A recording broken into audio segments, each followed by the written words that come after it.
How many times have you gone from job to job or relationship to relationship, or maybe doing other things because it just feels like there's parts of you that's missing? I never realized I felt like this until I watched a video where the content creator was talking about manifesting. And he said that you will never manifest anything until you feel whole. And that really struck a chord with me because I'd invested time and money into learning skills such as Indian head massage, craniosacral therapy, reflexology, and more recently nutrition, and I thought I'd make a good living out of them.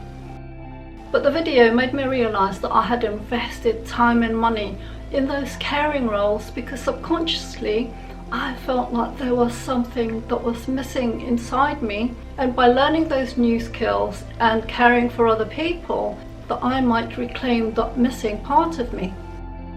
But why are we living life feeling like we're missing a piece of ourselves?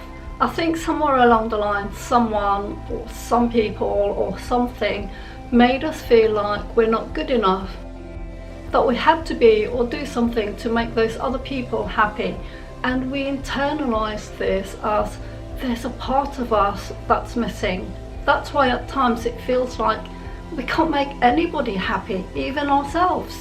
But it wasn't because we're missing a piece of ourselves or that we're not good enough.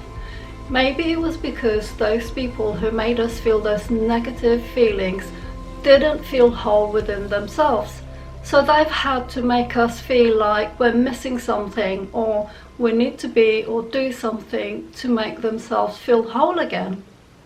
Now that we know this, what can we do to feel whole when we've spent our whole lifetime feeling incomplete? For the past few days, I've been practicing how to feel whole and complete. But if you've never felt whole and complete, how can you know how to practice that when you don't know what it feels like? One thing that I've been doing to feel whole and complete again is to go back to the times when I felt those positive feelings. And for me, those would be the times when I was a midwife, I was at the top of my career, I was helping families, I had good money coming in, I had a good family life for myself, and I had a social life. Also, I had a job that was highly respected. And those are the feelings that I go back to make me feel whole and complete and powerful. For you, feeling whole and complete will definitely be different. It may be a time in your childhood when you were feeling happy with your family, or maybe when your children were born, or you got a degree or some other qualification. Or you can just imagine what it would feel like if you were whole and complete.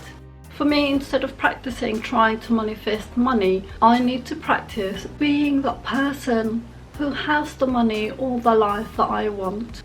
Maybe you want to be healthy. What does being healthy look to you? Do you see yourself eating healthy food? Or do you see yourself feeling down and low? Then that may trigger a type of food that you want. And where energy flows, the body follows. And you may end up getting that food that you can see in your head, eating it, and then afterwards you feel remorseful. So we need to change that into you seeing yourself looking good and feeling good. That's how I stay healthy. Even though I like those sugary treats and junk food, I prefer feeling healthy and full of energy and being able to focus to do what I need to do. That then triggers me to eat something healthy instead of having a treat which makes me feel worse afterwards.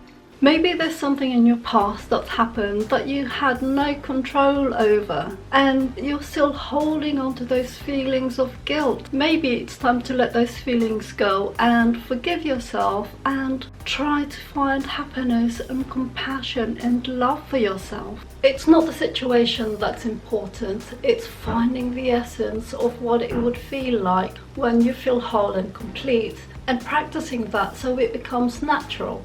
This can be really simplistic, but really hard to do. And as Dr. Joe Dispenza says, you've spent your whole lifetime feeling one feeling, and you've got your nervous system set to those feelings. So when you're trying to change how you feel, it can be really, really difficult. That's why it's so important to practice the feelings of feeling whole and complete. And the more you practice, the more those nervous connections in your system will begin to really solidify and join together, so that it feels a lot easier and more natural to feel whole and complete. At the same time, the nervous system connections that you've built up over the years that made you feel incomplete will begin to disconnect from each other, and it will make it harder for you to feel incomplete and a lot easier to feel whole and happy and complete again. But why is it important to feel whole and complete? Not just for me, but for all of us. I want to feel whole and complete because it just feels a lot better. I feel lighter and happier, and life doesn't feel like I have to go and do something or look for something just to feel happy and whole. I can create and enjoy life from a place of wanting to do things because I want to do them, not because I'm trying to prove I'm worthy and to have good things in my life. Feeling whole and happy makes me feel grateful for all the things in my life. Okay, I still don't have a job and I have very little money, but instead of feeling anxious, I feel a lot more hopeful for the future. I feel that my energy and my vibration is a lot higher. And this is a good thing, because when we're feeling low and depressed and hopeless, we'll be attracting similar things that reflect those negative feelings. But the fact that I feel a lot lighter and higher energy means that I'm attracting those positive things to reflect the positive energy that I'm feeling. Louise Hay says it best when she shares some quotes in her book, You Can Heal Your Life. And she says, I am perfect, whole and complete. All is well in my world. I'm not really sure what will manifest by me feeling whole, happy and complete. But I also know I have to stop thinking about what will or may be manifesting, because that's still coming from a place of lack. But by feeling whole and complete, I certainly feel a lot happier and more hopeful. What I am looking forward to is the creativity that I develop while I achieve the goals I set for myself at the beginning of the year. And if you'd like to know the process on how I develop my goals for the year, check out this video.